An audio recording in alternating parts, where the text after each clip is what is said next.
तो इस पे उसका फिंगरप्रिंट होगा। अगर किसी ने उसको लटकाया होगा तो उसका भी फिंगरप्रिंट होगा। लेकिन अगर प्यार है तो मोबाइल से मैसेज कर लीजिए, प्यार है तो मोबाइल से बात कर लीजिए। होता नहीं, अगर प्यार मोहब्बत होगा तो प्यार मोहब्बत में कतई किसी मकई के खेत में जाकर के, रहरी के खेत में जाकर के, कहीं कहीं जाकर के सरे में मिलने जुलने की कोई जरूरत नहीं। आपके मिलने का जो बात है बहुते खतरनाक होता है और इस चक्कर में प्यार करते हैं तो करंट से मरने के लिए तैयार हो। कुछ दिन पहले अररिया में छोटू और आरती के प्रेम कहानी आपने सुनी होगी कि उस प्रेम कहानी की शुरुआत जितनी खूबसूरत हुई थी उसका अंत उतना ही खौफनाक हुआ था। लेकिन आपको बता दें कि उससे भी बड़ा खौफनाक मामला समस्तीपुर से आया और जहां का ये घटना है उसी घटना स्थल पे हम मौजूद हैं। आप एक बार इस बिजली के खंभों को देख लीजिए और इसी बिजली के टावर से एक लड़का को मार करके लटका दिया गया था या लड़का खुद लटक गया था ये मुझे नहीं पता।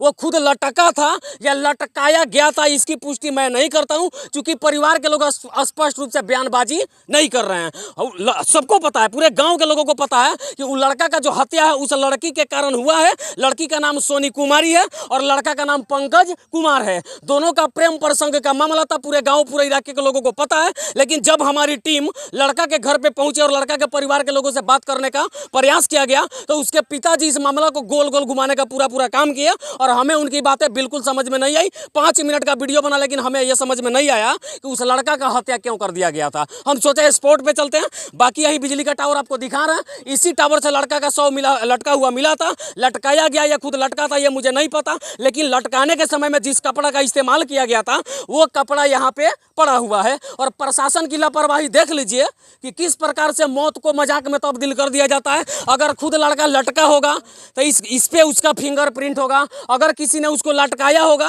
तो उसका भी फिंगरप्रिंट होगा। लेकिन इन कपड़ों को यहीं पे छोड़ दिया गया। यहाँ देखिए, यहाँ पर भी है कपड़ा का टुकड़ा है और इसी से बांध करके लटकाया गया, लेकिन इसको भी यहाँ पे साक्ष्य के रूप में छोड़ दिया गया, यहाँ से ले जाया नहीं गया। और आपको एक बार फिर से हम बता दें कि आए दिन, एक दिन की बात नहीं, आए दिन बिहार में हर दिन और हर बार लगातार ये देखा जाता है कि प्रेम प्रसंग में कभी लड़की की हत्या कर दी जाती है, कभी लड़का का हत्या कर दिया जाता है, कभी लड़का को जहर खिला के मारा जाता है, तो कभी करंट लगा के मारा जाता है, तो कभी पीट पीट के मारा जाता है, कभी लड़की को जिंदा जला दिया जाता है, कभी नदी में फेंक दिया जाता है। लेकिन इसके बाद भी समाज के लड़का और लड़की सुधरते नहीं है, तो कहीं ना कहीं ये बहुत बड़ा खतरा का संकेत है। और साफ तौर पे समझिए कि जिस बेटा को अब उसका बाप पाल पोस के बड़ा किया होगा तो यहाँ पे उम्मीद होता है कि बुढ़ापे में हमारे लाठी का सहारा बनेगा। और जिस लड़का पंकज कुमार का हम बात कर रहे हैं उसके 4 बहन और भाई भी इकलौता था। जरा सोचिए कि 4 बहनों के बीच में अगर इकलौता कोई भाई हो तो उसके पिता के दिल में और 4 बहनों के दिल में, उसके माँ के दिल में, पूरे रिश्तेदार के दिल में उस लड़का का कद कितना ऊंचा होगा। लेकिन एक घटिया क्वालिटी के काम के कारण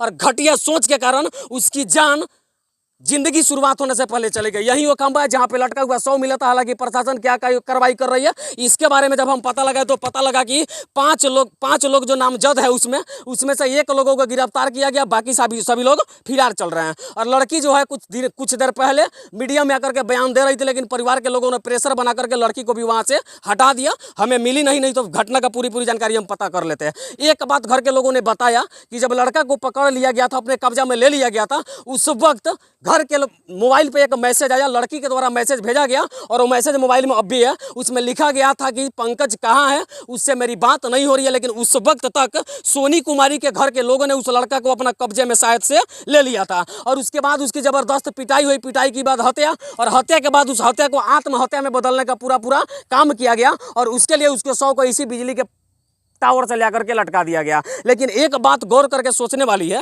ये घटना एक दिन की नहीं, जब हर बार इस प्रकार की घटनाएं होती है जिसमें या तो लड़की को मार दिया जाता है नहीं तो लड़का को मार दिया जाता है, तो कम से कम सभी लोगों को सुधरने की जरूरत है। जितने युवा पीढ़ी के लोग हैं, वो चाहे लड़की हो या लड़का, मेरे घर के या किसी के घर के हो, मैं सभी लोगों को यही संदेश देना चाहता हूं कि अररिया के प्यार का अंजाम क्या हुआ उसको आपने देख लिया, समस्तीपुर में क्या अंजाम हुआ इसको भी आपने देख लिया कि 4 बहन के बीच एक भाई लड़का था और उसको भी मार के लटका दिया गया। जरा सोचिए, लड़कियां के तो शादी कहीं हो जाएगा, लेकिन लड़कवा का जो बाप मतारी बच गया और जो 4 बहन बच गई, उसके जिंदगी का सहारा कौन बनेगा? ये बड़ी सोचने वाली बात है। और इसको सोच करके शायद सभी लोगों को ये सोचना पड़ेगा कि प्यार मोहब्बत करने से पहले 1000 बार सोचे। और प्यार मोहब्बत आजकल होता नहीं। अगर प्यार मोहब्बत होगा तो प्यार मोहब्बत में कतई किसी मकई के खेत में जाकर के, रहरी के खेत में जाकर कर, कहीं कहीं जाकर के सरे में मिलने जुलने की कोई ज़रूरत नहीं है। अगर प्यार है तो मोबाइल से मैसेज कर लीजिए, प्यार है तो मोबाइल से बात कर लीजिए, लेकिन रात बिरात के मिलने का जो बात है बहुते खतरनाक होता है। और इस चक्कर में बड़े बड़े लोगों का जान भी चला जाता है